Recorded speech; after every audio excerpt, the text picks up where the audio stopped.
ini bisa berjumpa dengan guru-guru hebat se-Indonesia. Great teacher sama dengan great school, sama dengan great student, dan sama dengan great Indonesia. Pada hari ini, di Hari Pendidikan Nasional, persembahan kami dari Academy Trainer untuk guru-guru hebat Indonesia. Semoga kita semua bisa menjadi great teacher dan balasannya adalah surga. Bapak guru yang saya hormati,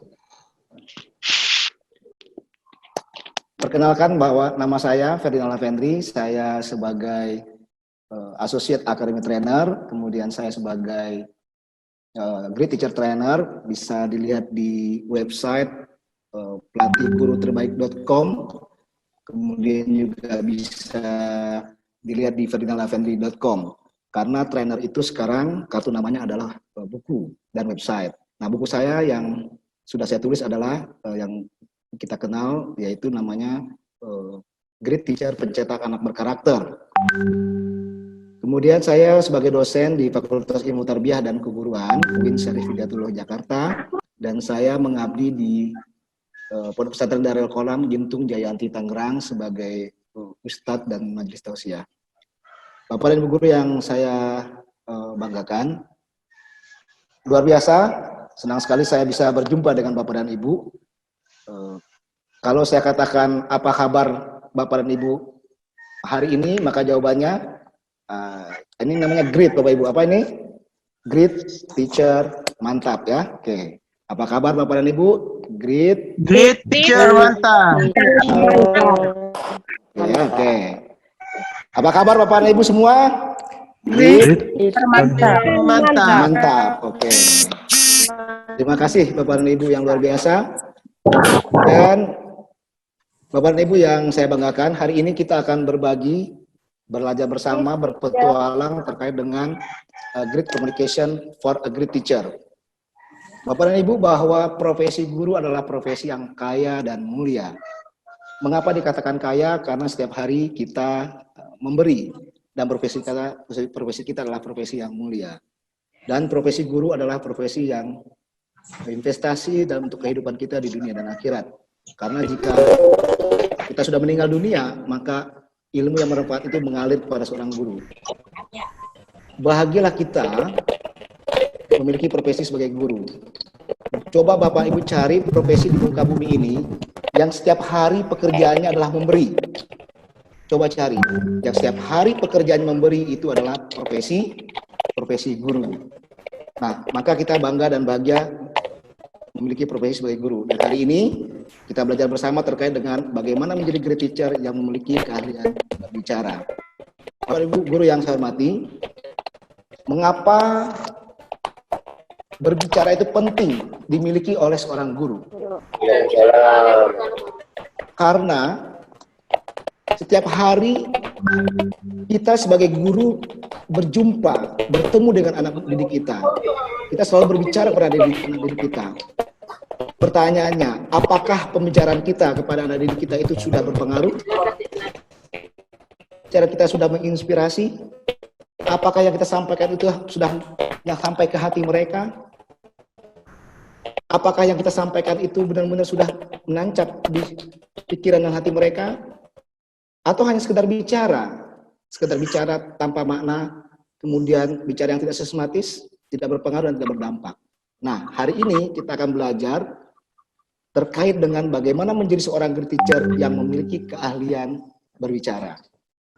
Bapak Ibu guru yang saya hormati, masih banyak kita temukan guru-guru yang mengajar itu masih kaku, kemudian berbicara masih kemana-mana, tidak sistematis, kemudian vokalnya datar, flat, dan tidak kreatif dalam menyampaikan materinya. Menjadi seorang guru itu harus memiliki dua hal, ibarat sayap merpati. Sayap yang kiri adalah content mastery, menguasai materi yang diajarkan, yang disebut dengan ghazaratul madah, menguasai materinya, ahli di bidangnya. Maka kalau guru itu ahli di bidangnya, maka dia akan berwibawa dan berkarisma depan anak didiknya. Apakah cukup dengan menguasai content mastery? Tentu tidak. Nah, sayap kanan yang harus dimiliki adalah bagaimana seorang guru itu memiliki creative delivery. Bagaimana dia mampu menyampaikan materinya dengan memukau, dengan berpengaruh, sehingga pembicaranya berdampak dan bermakna bagi anak didiknya. Nah, Bapak dan Ibu, ketika kita menemukan guru-guru yang di satu sisi bicaranya datar, bahasa tubuhnya kaku, tidak sistematis, kemudian mengajarnya membosankan, metodenya itu saja, maka itu akan berdampak pada anak didiknya. Kemudian di sisi lain, ketika seorang guru yang mengajar di kelasnya itu dengan antusias, dengan performa yang bagus, dengan bicara yang lantang, dan menggunakan intonasi yang bagus, menggunakan bahasa tubuh, bergerak, menggunakan tangan, berkeliling kemudian mengontrol anak didiknya. Nah, ini juga akan ada dampaknya. Nah, Bapak dan Ibu, sebelum kita lanjutkan, mohon nanti untuk ditulis. Yang pertama adalah Bapak dan Ibu silakan menulis pada sisi sebelah kanan itu dampak positif jika guru memiliki keahlian berbicara. Dan pada sisi sebelah satunya lagi, apa dampak negatif jika guru tidak memiliki kemampuan berbicara. Kalau disiapkan kertas dan pulpennya Bapak Ibu guru, cukup satu saja, satu dampak positif dan kemudian satu dampak negatifnya. Bapak Ibu guru yang saya hormati, yang kedua adalah disiplin terhadap alur yang sudah disampaikan. Pertama, apa yang kita sampaikan itu harus sesuai dengan RPP yang sudah kita buat. Jadi antara indikator, aktivitas, dan kemudian evaluasi itu harus kongruen, harus nyambung, harus terkorelasi. Misalnya, siswa mampu membedakan tumbuhan monokotil dan dikotil, maka aktivitasnya harus mampu membedakan. Maka soal yang Bapak Ibu buat juga harus bedakanlah gitu, itu maksudnya. Jadi itu harus menyambung, jangan sampai nanti tujuan pembelajarannya kemana, aktivitasnya kemana, kemudian evaluasinya pun kemana. Nah itu satu Bapak Ibu ya. Kemudian apa yang disampaikan itu merujuk kepada tujuan pembelajaran. Jadi apa yang kita sampaikan itu, kata-kata kita itu merujuk, kemudian mereferensi kepada indikator yang ingin kita capai. Selanjutnya Bapak dan Ibu, dalam RPP yang saya pahami dan sudah kita pahami bersama itu hanya 3 alur. Nah, kemudian ada alur pembuka, kemudian inti, di situ ada metode pembelajaran, yang terakhir adalah penutup. Nah, yang keempat adalah Bapak dan Ibu, lakukan review dan penguatan dalam kegiatan inti dan sebelum penutup. Maksudnya begini Bapak dan Ibu, saya mengajar contoh kewirausahaan. Saya ingin menerangkan misalnya 5 tokoh pengusaha sukses di Indonesia. Maka ketika saya menjelaskan 3 tokoh yang sukses, maka saya berhenti dulu Bapak dan Ibu. Saya stop dulu. Kemudian saya review kepada anak didik saya. Anak-anak, baik anak-anak ya. Tadi Bapak sudah menjelaskan berapa tokoh? 3. Sebutkan tokohnya. 1, 2, 3. Sudah paham anak-anak? Clear? Oh, paham Bapak. Nah, kalau di pesantren paham tum, ya paham lah. Nah, ketika anak-anak bilang paham, baik anak-anak, tokoh yang keempat adalah, tokoh yang kelima adalah. Begitu caranya Bapak Ibu ketika kita melakukan review di tengah-tengah pembelajaran. Kemudian lakukan lagi review di akhir. Nah, di akhir itu kemudian 5 tokoh itu kita review, kita tanya, kemudian kita berikan verifikasi dan penguatan kepada anak didik kita. Semakin kita banyak mengulang pembelajaran, maka semakin tertanam dan tertancap di otak anak didik kita. Maka sering-sering mengulang setiap fakroh atau setiap subbab kita ulang, kemudian di akhir kita mengulang semua all subject dari materi yang kita ajarkan. Mudah-mudahan ini bisa clear ya Bapak Ibu ya. Oke, baik. Bapak dan Ibu guru yang saya hormati, kemudian senantiasa memberikan pendidikan yang terbaik buat anak didiknya. Dalam kondisi apapun Bapak dan Ibu, mau kita sedang bahagia, mau kita sedang sedih, kita tetap melakukan yang terbaik buat anak didik kita.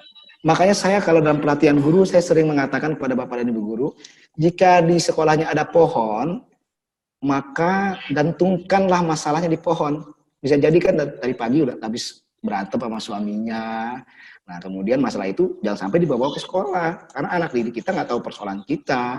Maka gantungkan pohon gantungkan masalah di pohon. Oh ini masalah saya tadi nih, gantungkan di pohon. Jadi kita masuk ke kelas itu tanpa masalah. Kemudian ketika kita pulang ingat lagi tuh yang tadi digantung apa masalah, ambil lagi, silakan bawa keluar nggak apa-apa. Yang penting Bapak dan Ibu tidak membawa masalah kita ke dalam kelas ya. Jadi Bapak dan Ibu dalam kondisi apapun tetap dalam keadaan bahagia, tetap dalam keadaan cinta, tetap dalam keadaan senyum terhadap anak didik Anda. Nah, kemudian memiliki standar kualitas yang sama dalam standar dalam mengajarnya. Jadi dia tetap cek and recheck selalu ketika dia mengajar. Nah, misalnya Bapak dan Ibu, di malam hari cek RPP, cek mukodimahnya, pembukanya apakah sudah menarik apa belum, kemudian metodenya apakah sudah bervariasi, kalau kurang ditambahkan lagi, kemudian setelah cek RPP-nya, kemudian lihat alat bantunya disiapkan, gunting-gunting, ya Bapak dan Ibu ya. Nah, kemudian disiapkan semua di malam hari. Nah, kemudian berangkat ke sekolah, tepat waktu, bahkan sebelum bel-bel bunyi dia sudah datang ke sekolah. Nah, itu kemudian ketika mengajar, openingnya menarik, openingnya mengesankan, openingnya membuat wow di 5 menit pertama, didengar orang didiknya pun enak, ya kan, membuat efek kejut pada anak didiknya, gitu ya. Kemudian di tengah-tengah metodenya bervariasi, yang memfasilitasi gaya belajar auditori, kinestetik, dan juga visual, dan juga akhirnya menutup dengan berkesan. Kemudian dari rumah menuju ke sekolah, Bapak dan Ibu, ini yang penting menurut saya Bapak dan Ibu, bahwa guru terbaik itu adalah menghadirkan anak didiknya di dalam doa. Nah, apakah Bapak dan Ibu guru yang hebat ini sudah menghadirkan anak didik dalam doa ketika berangkat ke sekolah, ketika habis sholat tahajud, ketika dalam merenung, dalam keadaan apapun, mendoakan anak didiknya untuk sukses di kemudian hari, untuk meraih kehidupan yang sukses dan juga mulia. Nah, jadi Bapak dan Ibu, yang disebut dengan pelayanan terbaik itu adalah dia menghadirkan anak didiknya dalam doa. Doanya bagaimana Bapak dan Ibu? Itu silakan Bapak dan Ibu berdoa menurut agama dan percaya masing-masing. Dan yang biasa saya lakukan adalah, ya Allah, ya Tuhanku, yang maha pengasih dan lagi maha penyayang, ya Allah, berikanlah hamba ilmumu, ya Allah, berikan hamba ilmumu, ya Allah, berikan hamba sedikit ilmumu, ya Allah, untuk hamba berikan kepada anak didik hamba pagi hari ini, ya Allah, semoga berdampak, bermanfaat, berkah, ya Allah, semoga anak didik hamba paham dengan apa yang hamba sampaikan, ya Allah. Semoga apa yang hamba ajarkan ini, ya Allah, yang menghantarkan hamba menuju surgamu, ya Allah, dan menghantarkan hamba layak untuk menghadapmu nanti, ya Allah. Sebuah bekal ini yang akan menjadi hamba untuk nanti layak menghadap, ya Allah. Bismillahirrahmanirrahim. Nah, saya langsung berangkat ke sekolah begitu Bapak dan Ibu. Dan itu rutin saya lakukan Bapak dan Ibu, dan mudah-mudahan Bapak Ibu juga melakukan itu, dan saya percaya Bapak Ibu melakukannya. Dan ketika kita menghadirkan anak didik dalam doa, ketika kita menguatkan bahwa apa yang kita lakukan itu bernilai ibadah, apa yang kita lakukan itu untuk ibadah, bukan hanya sekedar dapat gaji. Nah, itu yang saya tahu, yang saya rasakan adalah ada kebahagiaan di dalam diri ini yang tidak bisa diukur dengan uang seberapapun, dan di situ ada kekuatan, la haula wala quwata illa billahil aliyil azim.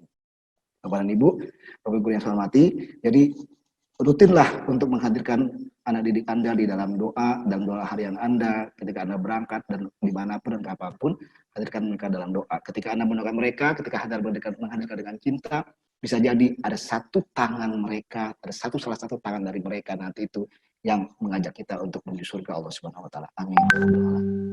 Ini Bapak Ibu guru ya, yang disebut dengan senantiasa memberikan pelayanan terbaik dan memiliki standar kualitas yang sama dalam berbagai keadaan.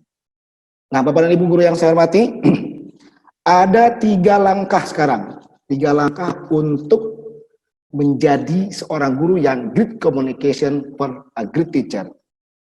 Yang pertama adalah memiliki ruhul mudaris. Menjadi guru adalah panggilan jiwa. Bapak dan Ibu guru, saya pernah melihat seseorang yang dimana dia itu bekerja itu taruhannya adalah nyawa, Bapak dan Ibu guru. Taruhannya adalah nyawa, dia berangkat untuk menginspirasi dan berbagi untuk guru di pulau-pulau terpencil. Bapak dan Ibu guru berangkatnya di malam hari, jam 2:30 malam.